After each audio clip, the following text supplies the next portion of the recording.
এটার সাথে এটা আবার আমরা এই যে গাইস পার্ট 2 এই যে মাখা মাখা হচ্ছে এবার আমরা আগে আলু কেন মামা কারণ আলুটা হচ্ছে শক্ত জিনিস করাটা যেহেতু হালকা সিদ্ধ করা ও দুইটা একসাথে করতে হলে এটা ওইটা আগে ভেঙে যাবে এজন্য এটার আগে হালকা নরম করে এটা লেভেলে আনবো ও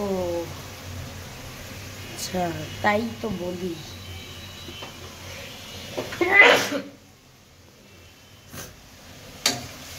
গাইস কারেন্ট চলে গেছে অনেক গরম লাগতেছে রান্না করে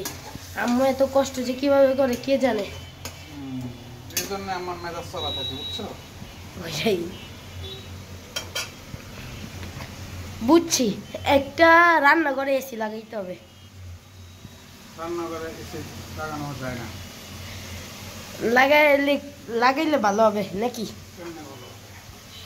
আম্মু তাহলে মেজাজটা ওরা থাকবে না ঠান্ডাতে বসে বসে রান্না করবে তাহলে আগুন আগুন আগুন হতে দিলে ঠান্ডা হয়ে যাবে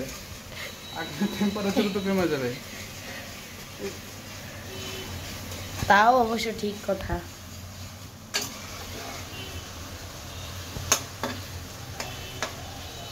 এই যে এটা কিন্তু মাখা মাখা হয়ে আসবে